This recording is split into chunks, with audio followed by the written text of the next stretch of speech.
تو اس طرح یہ ایک دوسرے کی رسپیکٹ کرتے ہیں. جس طرح جو بہت بڑے ہیں, کیا ان کا نام تھا, جنہوں نے بیت المقدس فتح کیا تھا, سلطان صلاح الدین ایوبی, وہ بھی شافعی تھے. اس طرح بہت بڑے بڑے لوگ کسی دوسرے مسلک سے, جس طرح امام غزالی اتنے بڑے ہیں, میں ان کی بہت زیادہ رسپیکٹ کرتا ہوں, بہت زیادہ ان کو لائک کرتا ہوں. وہ بھی حنفی نہیں تھے, وہ بھی شافعی تھے. ٹھیک ہو گیا. ہم ان تمام کی بہت زیادہ رسپیکٹ کرتے ہیں. تو اگر کوئی کہے کہ انہوں نے کوئی نیا چیز ایجاد کر لی, کوئی ایسا ہو گیا, تو ایسی ویسی بات نہیں ہے. تو اس طرح لوگ ایک دوسرے کو, کچھ لوگ کنفیوژن پیدا کرتے ہیں اور فتنہ و فساد بھی اٹھاتے ہیں. تو ایسا نہیں ہے, آپ کو تحقیق کرنی چاہیے اس میں. اچھا, یہ ہو گئی اجتہاد کلی.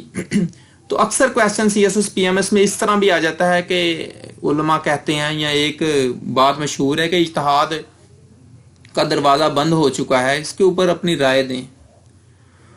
تو بیسیکلی اس چیز کو وہ ڈیپلی نہیں کویسچن کرتے. بیسیکلی کویسچن میں آپ کو کنفیوز کیا جاتا ہے. جو کہتے ہیں نا اجتہاد کا دروازہ بند ہو چکا ہے, بیسیکلی اجتہاد کے اوپر میری ایک الگ سے ویڈیو بھی اگر آپ چاہیں تو اس کو بھی دیکھ سکتے ہیں. ٹھیک ہے.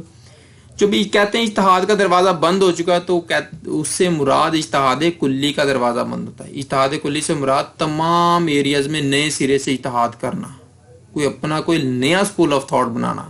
تو اس سے کیا ہوگی, امت میں فتنہ و فساد برپا ہوگا. جس طرح محمد بن عبد الوہاب کی بات بتا رہا ہوں, نجد سے اٹھنے والا وہ فتنہ تھا, جس نے پوری امت میں ایک کیا لے کے فتنہ و فساد برپا ہو گیا. اس پرسن نے کیا کہا تھا, محمد بن عبد الوہاب نے, اس نے کہا تھا میرے جو عقائد ہیں ان سے جس کے عقائد ٹکراتے ہیں وہ کافر ہے, مشرک ہے. تو اس نے کیا تھا, جنت البقیع میں ان قبور اصحاب رسول کی قبور جو تھیں, اہل بیت کی تھیں, ان پر بلڈوزر چلا دیے تھے. ایک حدیث کو غلط اس نے تشریح کی تھی. اس طرح کیا, اس نے تمام اہل سنت کی مساجد کو مسمار کر دیا, اور اس نے یہ یہاں تک کہا کہ اہل سنت کا جان مال عزت ہمارے اوپر حلال ہے, جو اس کے عقائد رکھنے والے تھے. اس طرح کے. اچھا, یہ دیکھیں نا کہ کتنا فساد برپا ہوا. تو اس نے تقلید کو شرک کہا, تو پوری امت تقلید کر رہی تھی ان آئمہ کی, آج بھی کر رہی ہیں, آپ گوگل سرچ کریں جا کر. تو یہ فساد برپا ہوتا ہے اجتہاد کلی کرنے کا. تو ان کو مقلد بھی کہا جاتا ہے, یہ جو امام ابو حنیفہ شافعی مالوی ان کی جو فالو کرتے ہیں ان کو, اور ان کو غیر مقلد کہا جاتا ہے. پاکستان میں ان کو اہل حدیث لفظ انہوں نے اپنے ساتھ موسوم کیا ہے. بیسیکلی یہ وہابی بھی ہیں, کچھ جو پڑھے لکھے اہل وہابی ہیں وہ خود کو اہل حدیث کہلواتے ہیں. یہ ایک الگ ٹاپک ہے. اچھا, اب میں کویسچن کو اس کو بھی دیکھ رہا ہوں, اجتہاد والا. اچھا, اس لیے اس کو کہا جاتا ہے اجتہاد کلی کا دروازہ بند ہے, کیونکہ اجتہاد ہر قسم کا اجتہاد ہو چکا ہے. ٹھیک ہو گیا. اگر آپ کو کسی بھی مسئلے میں سرچ کرنی تو آپ ان تمام کے فتاوی جات, ان کے اجتہاد کو سٹڈی کریں, تو انشاءاللہ آپ کا مسئلہ حل ہو جائے گا. تو بیسیکلی اگر آپ کویسچن میں آپ اس کو اس طرح لکھتے کہ اجتہاد کا دروازہ نہیں بند ہوا, اجتہاد کلی کا دروازہ بند ہوا ہے. اجتہاد جزوی کا دروازہ اب بھی ہے. تمام ادوار میں تمام جو مجتہد اتنے بڑے فقیہ پیدا ہوئے, انہوں نے اجتہاد کیا. آج کے دور میں آپ دیکھ لیں, بینکنگ کے اوپر اجتہاد کر رہے ہیں. ٹھیک ہو گیا. پہلے دور میں بینکنگ نہیں تھی, بیمہ نہیں تھا, آن لائن خرید و فروخت کا نظام نہیں تھا, غیر مسلم ممالک میں اس طرح کے مسائل نہیں تھے جو اب ہو رہے ہیں. تو اس کے اوپر علماء رائے دیتے ہیں, مسئلہ کو حل کرتے ہیں, تو ان کا اجتہاد ہوتا ہے. تو اس کو کہا جاتا ہے اجتہاد جزوی.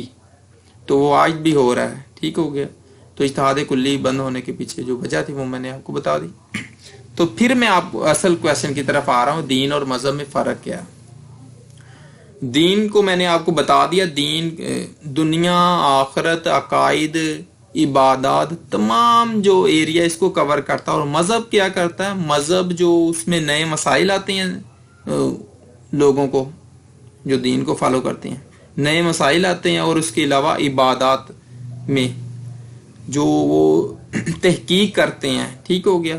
کچھ ایسے معاملات میں جس میں کافی زیادہ دلائل ہوتے ہیں مختلف قسم کے. جس طرح میں نے آپ کو بتایا, نماز پڑھنے کا طریقہ دیکھ لیں, رفع دین والا بھی ہے اور بغیر رفع دین والا بھی ہے طریقہ.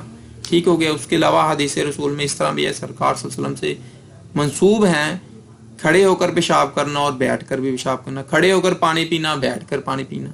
ٹھیک ہو گیا. اس میں احادیث صحیح بھی ہیں ضعیف بھی ہیں جس طرح بھی آئیں.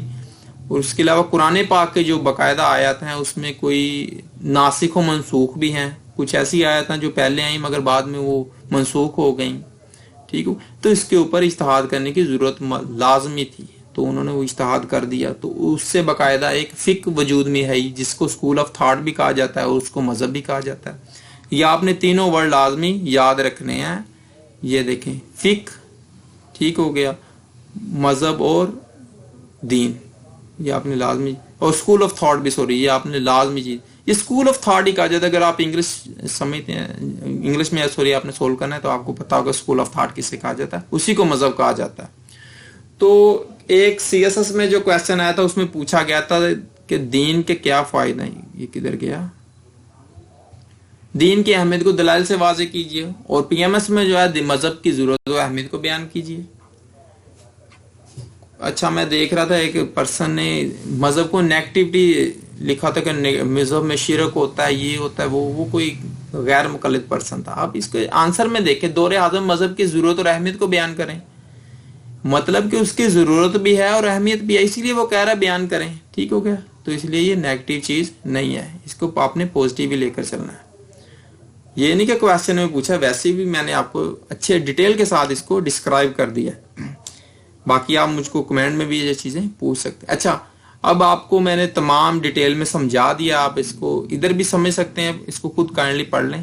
یہ کافی ویڈیو لینتھی ہو گئی ہے کہ دین کے مذہب کے کیا فائدے ہیں, اور اس کے علاوہ دین کے جو فائدے ہیں وہ آپ کو کائنڈلی لازمی پتا ہوگا کہ کس طرح یہ آپ کے روحانی فائدے ہوتے ہیں, معاشی, معاشرتی, سماجی, جو دین کے فائدے ہیں. اور اسی طرح مذہب کے جو فائدے ہیں اس کے کیا مذہب کے فائدے, تو یہ میں نے تمام لکھ دیے ہیں. ٹھیک ہو گیا.